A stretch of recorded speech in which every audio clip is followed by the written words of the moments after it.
Namaste, yogis. Welcome. My name's Octavio. I'm the owner or co-owner and co-founder here at the practice and the primary yoga instructor. How did I get into yoga? That's a pretty long that's a long story. So going way back to the roots of that, I think it started when I was very young, and I was extremely disheartened by the quality of masculine role models that I had in my life. And I'm not talking about my dad. My dad was a pretty cool guy. He was, he was a go-getter, so he definitely gave me some good tools and some not so good ones as well, as parents often do.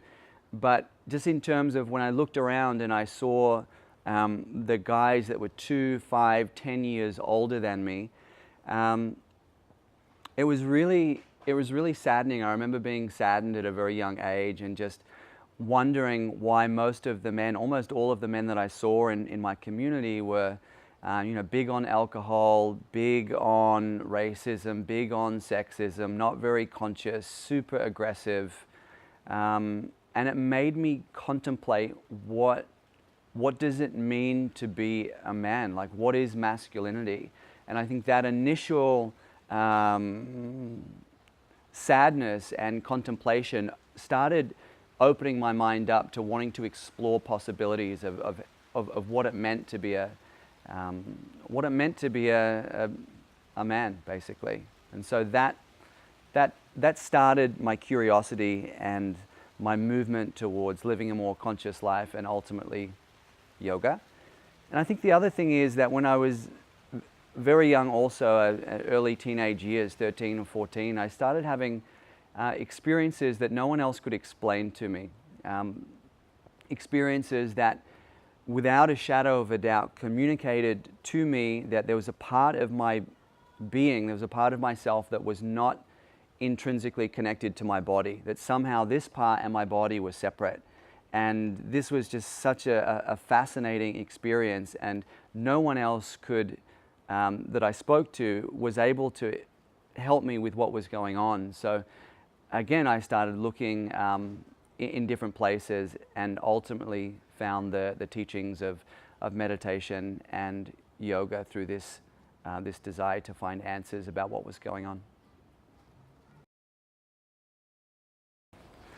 I love most about yoga that it teaches life skills.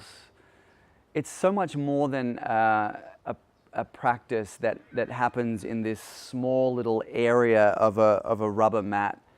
What I love about it is that if we practice the way that practice is meant to be practiced, then it teaches us invaluable life skills like patience, humility, discipline, self-worth, self-reliance.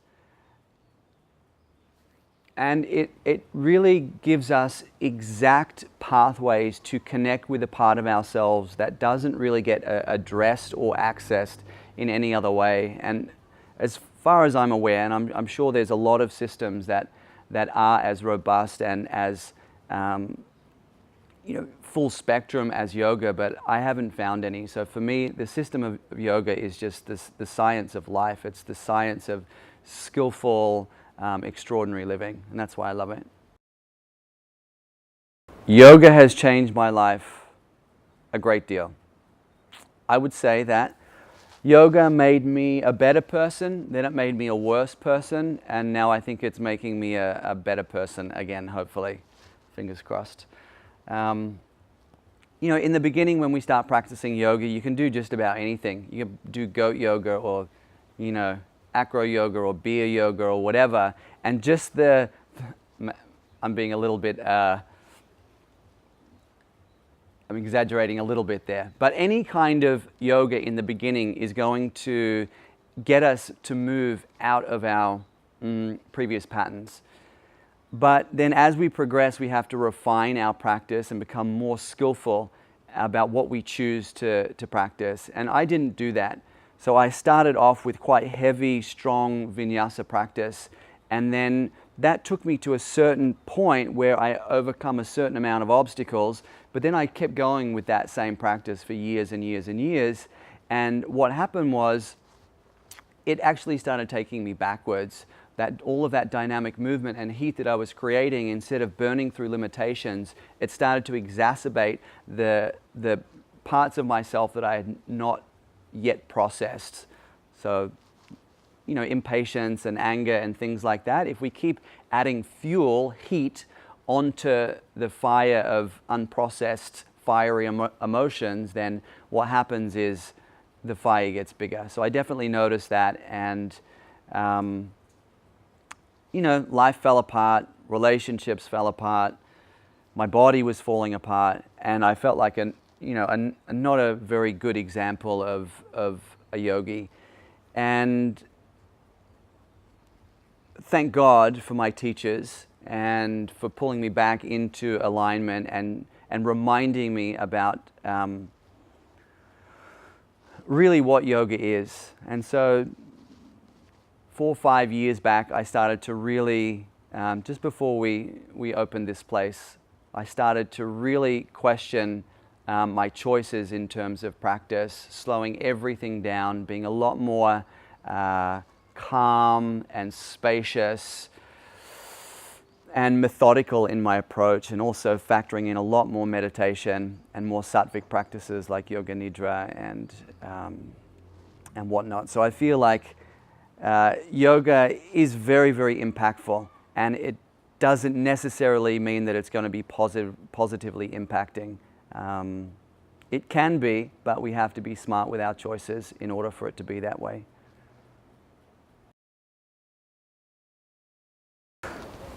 The main message, I think, is don't judge the quality of your practice by the quality of your practice, if that makes sense. Judge the quality of your practice by the quality of your life, by how extraordinary your relationships are, by how robust your health is, your immune system, the capacity that you have to be present, to be patient, to be kind and compassionate. Like, these are the real measures of an effective practice. How successful you are in your vocation. This is what it means to be a yogi, and these are the things that ideally our practice is there to provide for us. In short, an extraordinary life. So judge the quality of your practice by how amazing of a life you have. Thank you.